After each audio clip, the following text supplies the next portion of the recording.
Michael. It's good? On? Okay. I'd like to start with you. We just heard from President of Israel about the opportunity, the Abraham Accords, and the importance of people-to-people engagement. But Bougie's silence on a two-state solution, of which, as we hear, he was involved in the founding of our organization, and he's been a long-time proponent, his silence is telling. Since the notion of two states is really almost fading from the Israeli dialogue, let's talk instead about whether the U.S. government can play a constructive role in advancing two states. What is your assessment of the Biden administration's effort to preserve the two-state goal? And generally, what do you think of the administration's approach up till now? First of all, congratulations, Elisa, on a well-deserved and well-earned honor. And it's great to be here alongside Yona and Laura, two people from whom I constantly learn. Let's start with the positive. The Biden administration, after the previous 4 years of the Trump administration, means that we now have a president in the White House who is committed to the goal of two states and is committed to this goal in a viable and realistic way. And that on its own is important because I think that for a lot of folks in government, the notion that two states is possible or even advisable for a time was slipping. And the Biden administration certainly is of the view that two states is something that is worth working towards and is something that can still be accomplished. And that sets a tone from the top that I think we didn't necessarily have during the previous 4 years. And certainly the administration's commitment to two states is not in question. We've heard multiple statements to this effect from the president, from the Secretary of State, from other cabinet officials, from everybody who works on this subject. That is a positive thing. Where I think some of the difficulty comes in on the US side is that it's no secret this administration's priorities are not with this issue. The administration, for starters, doesn't really want to deal with the Middle East. I'm actually not sure the administration wants to deal so much with foreign policy. But to the extent that they do, they don't want to deal with the Middle East. The administration wants to make the long-promised pivot to Asia that we've heard from previous administrations, both Republican and Democrat. And to the extent that this administration is going to engage in the region, it's consumed with Iran, which is at the forefront this very week, with the resumption of talks in Vienna this Thursday, talks that the U.S. is only an indirect partner to. So this is not an issue that is very high on the radar. And so I think that there's a bit of a gap so far between the administration's stated goals and its active commitment to seeing those goals through. And that may change over time. It will certainly change if there's a crisis in the region, something that I certainly do not wish for, but that's the type of thing that tends to focus priorities. But at the moment, I think that there's still more to be done to get the administration deeply invested on an active day-to-day level in trying to get to two states. And let's turn for a moment to Capitol Hill. What are people saying and what are they concerned about with this issue? So no surprise, there's a real bifurcation between Republicans and Democrats here, not only on the goal where you now have 97% of Democrats who still publicly support two states, whereas on the Republican side, you have many Republicans who will support it privately, but fewer who will support it publicly. There's a bifurcation within the Democratic Party as well. And we've seen it in the past few years with regard to the farthermost left wing of the party. We can say the squad for shorthand, although I think it goes beyond just 5 or 6 members of Congress. Where within that group you have Democrats who don't necessarily support 2 states and certainly want to see a much more hawkish U.S. policy toward Israel. Within the 98% of Democrats who do publicly support 2 states, I think we're starting to see a difference in views as to what the best way is of getting there. And that makes it difficult for, I think, a real coherent democratic policy on Israel on Capitol Hill, because whereas the Republicans will all agree on measures or steps to be taken, I think that within the Democratic caucus, getting broad agreement on specifics is tougher. And so, it's still possible to have movement toward 2 states, but it's certainly not as easy as it used to be.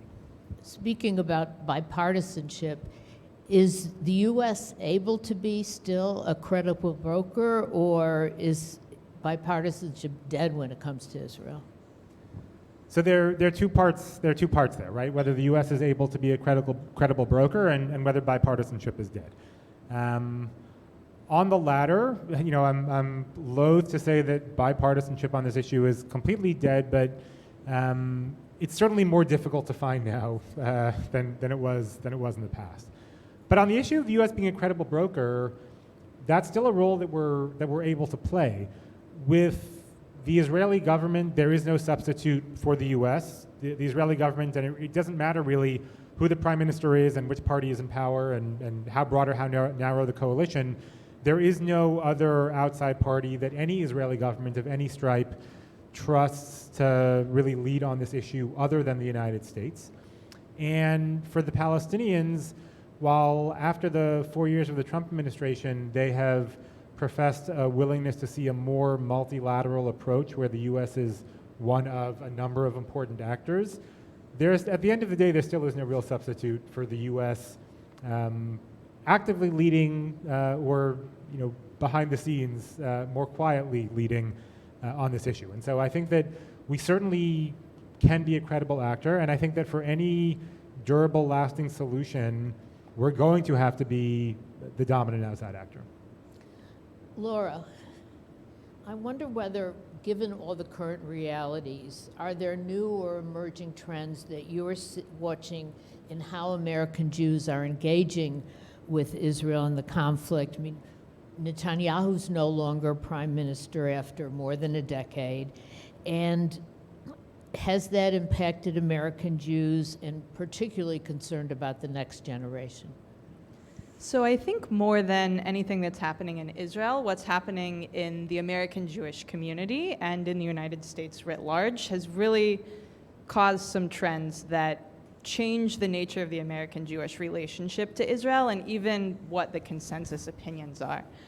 The biggest one of these is a demographic trend. By the year 2050, approximately half of American Jews will be Orthodox Jews if current trends continue. Right now, about 3% of American Jews over 65 identify as Orthodox. Someone my age, about 1 in 5 chance of being Orthodox if they're an American Jew.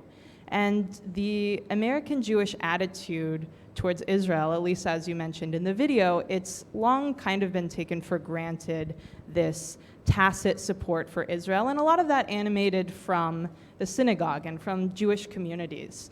We all remember the little blue boxes for JNF, which we put money into, that went to Israel. But the way that American Jews under 30 see their Jewish identity is much more polarized, much in the way that the rest of America is much more polarized. And I would say, most American Jews, just like most Israelis, do not think day to day about the conflict. But those who do engage regularly, I would say, fall into approximately one of 2 camps. There is a growing trend of American Jews who are very engaged with Judaism culturally and religiously, but also very engaged in protesting the continuation of the occupation, may not even identify as Zionists, and a lot of their Jewish identity manifests as opposing things that we've long taken for granted in the mainstream Jewish community. And another part of that we saw highlighted significantly during the Trump administration is this more hardline, right-wing, primarily more Orthodox Jews would feel this way, approach to Israel, where the government can do no wrong, the occupation is not an issue.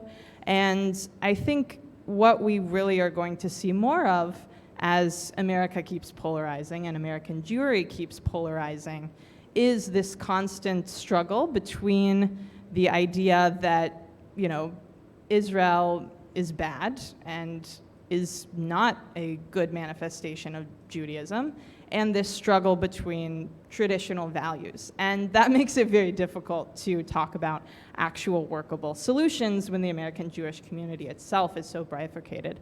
However, I think that where we really do see progress is when we think about incremental solutions, people-to-people work, and a lot of that does manifest more in the policy side of things than in the American Jewish community side of things.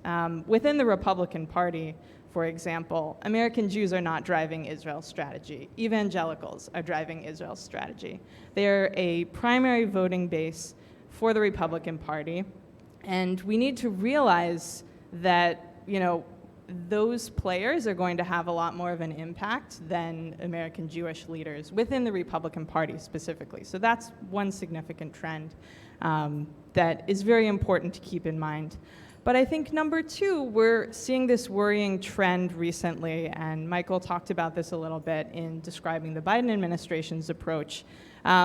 During COVID in particularly, we've gotten much less community-oriented and much more individual-oriented. And that way of thinking about ourselves as individual Jews versus a part of this global Jewish community definitely degrades this, again, as Elisa put it in the video, this sense of kinship and relationship to Israel as a part of being an American Jew. So both the way the American Jewish community is looking in recent years from a demographic level and then from an individual identity level, I think both of those trends are really impacting this. And the final thing I'll say about this, you know, for an American Jew under 30, Netanyahu really is the face of Israel.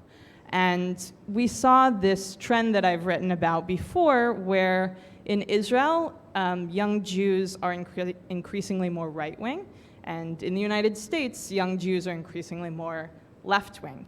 And, you know, a part of this just is a difference between our lived realities. Most American Jews my age don't necessarily know a Holocaust survivor in their family, or maybe did, but they have since passed away. This idea of Israel as a refuge is no longer a cornerstone of American Jewish identity for a lot of young people. Whereas, you know, the opposite is true in Israel. The occupation has continued, but so has the difficult reality of life in Israel. So we are kind of seeing a distancing, unfortunately, between the identities and lived realities of young Jews in the United States and Israel. What do you think American Jews really care about today, though? And where does Israel, I mean, you alluded to this, but where does Israel fit in? I think it depends on where your Jewish identity manifests. I think for, you know, traditionally Orthodox Jews did not have, you know, this, I'll call it like rah-rah Israel mentality. We saw that change a little bit under the Trump administration, where the American Orthodox community also aligned more with the Trump administration. But we're going to see this growing affinity for Israel that manifests within the Orthodox community like it did traditionally in the Reform and Conservative communities. People have family members who live there. Maybe they spend time in an institution there. So I think we will kind of see a growing tacit support of Israel. But if one is concerned with a two-state solution, I would be very concerned looking at trends within the more secular American Jewish community, because I don't know that same feeling of kinship and of family. When you look at studies, the sense of identifying with Israeli Jews really does decrease. But I don't think American Jewish concerns are so different from, any other Americans' concerns, particularly during COVID. People are worried about their health and their economic future and whether or not their kids can, safely learn in school. So I think Israel right now has kind of faded to the back burner for most American Jews. Yona, I'm sure you have some thoughts on some of the issues that Laura addressed, but also curious, are you seeing a shift in the way American Jewish leaders and organizations are addressing the issues of the conflict? And what do you think should be the roles or responsibilities of the American Jewish leaders when it comes to the conflict? First of all, does this work? Yes. I agree with everything Laura said. I think that was a very on analysis. I think there was a Pew Research Center study that said Orthodox Jews have more in common with evangelicals than they do with non-Orthodox Jews. And so I think that's a big headline here on that front. And also we're talking about a minority of Jews that are actually engaged with Jewish community and with this issue. So we're talking about a minority within a minority. Within that small minority of engaged Jews, we are seeing leaders feeling more and more concerned. There's an appetite for a new paradigm. There's an appetite for people that are willing to talk about the hard issues, to name them, to invoke the words that have made prior generations uncomfortable. And I think younger Jews have played a very important role in that.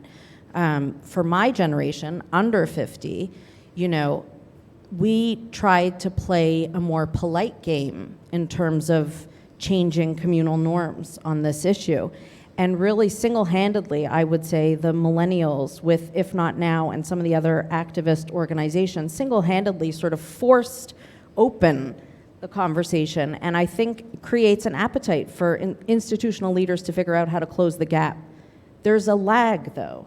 There's a lag between the people that are sitting in the positions of authority in those institutions and their students, their congregants. As two of our staff members are here, and I was asking them beforehand, what are some of their observations, that they thought I might want to include, and they were saying, this conversation is starting much younger than it ever did before. And that's true. There's 14-year-olds, really. We had high school students call us from a yeshiva high school, actually, after May to say, we're desperate to bring in Palestinian perspectives. We understand that there's an old model here that's being taught to us. And that's within the Orthodox community. You can imagine outside of the Orthodox community, we're seeing a lot of trends of younger generation feeling frustrated that they're part of Jewish communal institutions that are about pluralism and robust intellectual conversation, but are not actually when it comes to this issue. So I think we're seeing a lot of those trends, and it behooves us kind of in an urgent way to take up the issue of community education. I'm very pleased to see that you guys are taking that up. For a long time, many folks in the policy sphere, not this organization, have said, well, education's very nice, We don't have time for that. There's a policy agenda. We have, what was it when Carrie was in? We have 18 months to make this happen. And it's extremely short-sighted. We're going to miss a whole generation that then is not going to care about a Jewish state because they're opting out of the conversation. So now I have a question for all three of you, and it's a basic one, and let's start with Yona. Why is it important for American Jews to be informed about these issues? And what, if anything, can and should be done to strengthen the engagement and education about Israel and the conflict today? Totally outside of the policy realm, we're alive in a moment where there is a Jewish state. It's not something that's like maybe. It exists. There's a miracle and a mess and, incredible things that are part of having that. And so Israel, period, should be a part of any serious Jewish identity. And people, the same way we want our young people to be literate in Hebrew, to be literate in the tradition of our texts, we should want them to be literate about the only Jewish state that they are alive to witness the miracle of.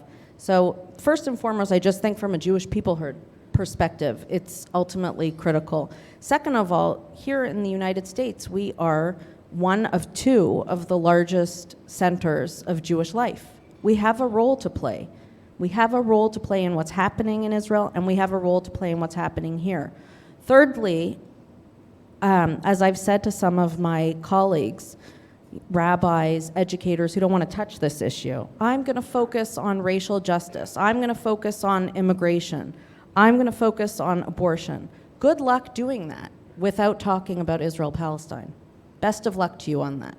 The traction of intersectionality, the traction of mainstreaming the Palestinian issue such that, it's part of the Women's March agenda and in a million other places, will not allow us to hide anymore. And so we have a choice to show up and how we're going to show up. And do we want to show up literate and able to hold that space that is very uncomfortable?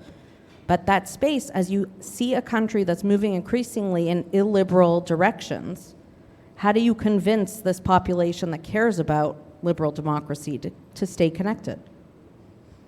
Absolutely. I agree with everything you said. And I would just say additionally, the seat of and the roots of Jewish culture, Jewish religion, Jewish heritage, Jewish language all originate from Israel. And many American Jews have not had the opportunity or taken advantage of the opportunity to connect with the other half of Jewish people alive today. But beyond that, I think many of us, particularly, after watching the January 6th Capitol insurrection, realized what a fragile and sacred thing democracy is.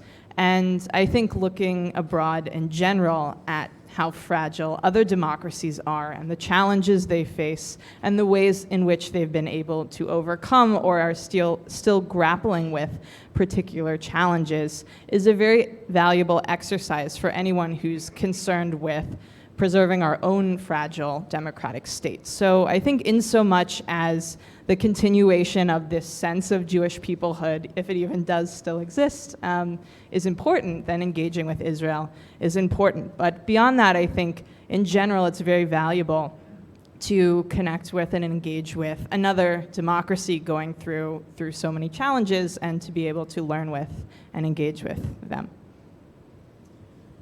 Agree with both Yona and Laura. Such an agreeable I know. panel. I'm sorry. This is not going to be that interesting.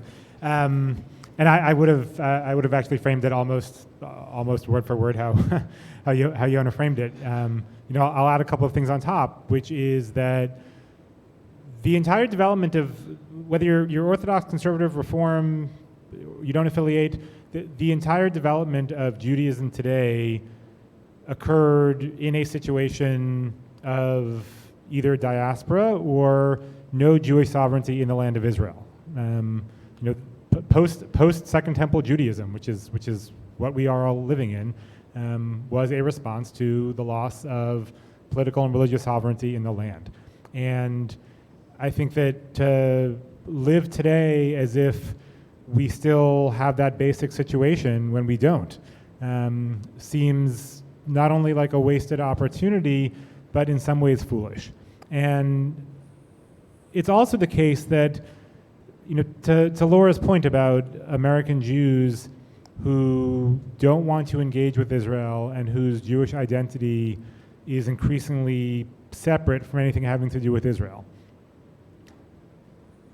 That may be something that many American Jews want, but I think the function of being a minority, which we are, in a state that is not a Jewish state, when there is a Jewish state halfway across the world, means that we as American Jews are always going to be held to account in some way, shape, or form for what takes place in Israel.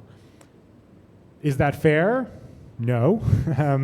But it is the case, and we have to live in the world that we have, not the world that we want. And so long as that is the case, it's incumbent upon all of us to have a relationship with Israel, to understand what takes place in Israel, and to push as much as we can for the type of Israel that we want to see. And even despite the fact that our influence in doing so will always run up against some sorts of structural constraints, I think it's incumbent upon us to do it. And so I would really hope that however American Jews feel about Israel, pro, con, or apathetic, that we will continue to engage with Israel and make sure that our Israeli counterparts understand how we feel about the state and what type of state we want to see. Thank you. One final question. Maybe we'll get a little disagreement. I don't know.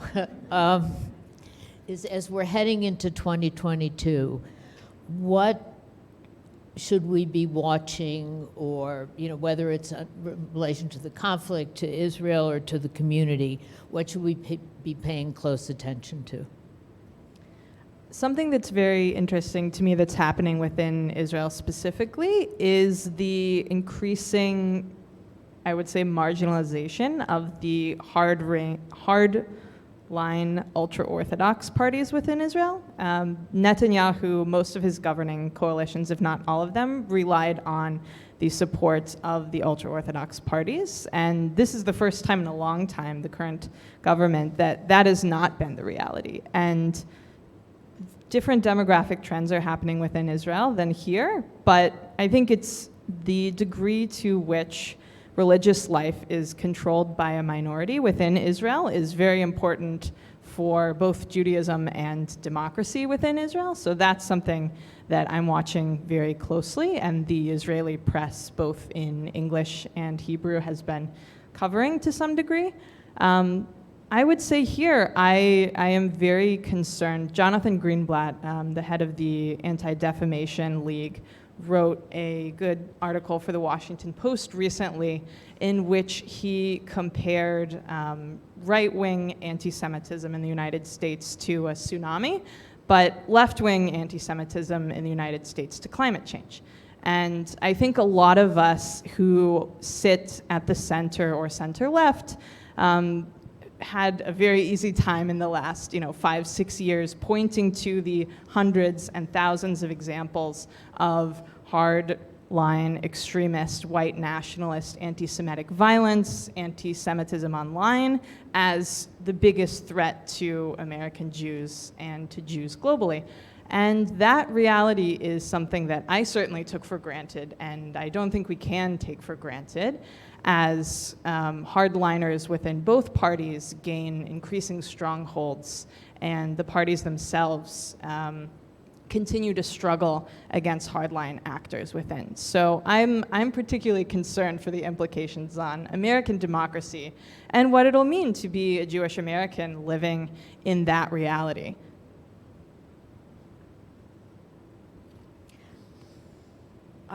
I have less of any predictions of what to look for, but more of an observation that I would pay attention to the money. The role of philanthropy in delineating what is the acceptable communal Jewish discourse needs to be examined kind of in broad light, and by some of the peers in the philanthropic community to their other peers. We're seeing a kind of fear, continued fear, it's not new, but a fear around donors. I've spoken to many colleagues here and in Israel who are interested in finding a way to partner. But it's not about encounter. It's like the idea of actually touching the issue of acknowledging Palestinian realities, and actually the money behind those organizations makes it impossible. And I think that's something we have to really be afraid of. That's number one, and do something about. Number two, it's shooting itself in its own foot. Some of those funders who are really concerned about American Jewish identity. They're funding, $65 million just went to fund Israel teen tours over the next few years. And those students are not going to meet a single Palestinian citizen of Israel, let alone Palestinians living over the Green Line. Same thing with Birthright, We have an opportunity, I think, quickly to try to close the gap in some of those ways and demand a more honest, robust, rigorous education. So I have two things I'm watching, both of which I'm worried about. The first is that as these engagements with Israel return, as funders fund Birthright and New Teen Tours to Israel, we've now gone 2 years where American Jews, for the most part, haven't gone to Israel because we weren't able to during the pandemic. And I think that for many American Jews, it's actually become sort of comfortable to not have to think about Israel or engage with Israel in a firsthand way. And I do worry that even as the opportunities to do so return, that American Jews may actually not take those opportunities in the same way they did before, even if the money is still there and even if it's free. Second, liberal Zionism has been under assault from the right and the left for a while. This is not new, and yet I would say that most major American Jewish organizations have remained, at least rhetorically, liberal Zionist. And when the Netanyahu government was replaced in Israel with a new government, and when we had a new administration here, I think that many people assumed that it would be easy to get liberal Zionism ideologically back on the right track and back to a dominant place. And I worry that what we're going to see over the next couple of years is that on both the right and the left, even if it looks like liberal Zionism is making a comeback in policy spheres, people have moved past it and they're not going to return. And the assumption that folks on the left are going to come back to liberal Zionism, I'm not sure is correct. I think that we maybe have reached a tipping point on that. And on the right, there's really no pretense anymore to even rhetorically supporting the principles of liberal Zionism. And so I do worry that as that becomes more clear, that American Jewish institutions may follow suit, moving in both directions, right and left. And on that happy note, the good part is that we have your voices and the work that you do. So thank you all very much for being a part of this and for sharing your insights. Thank you.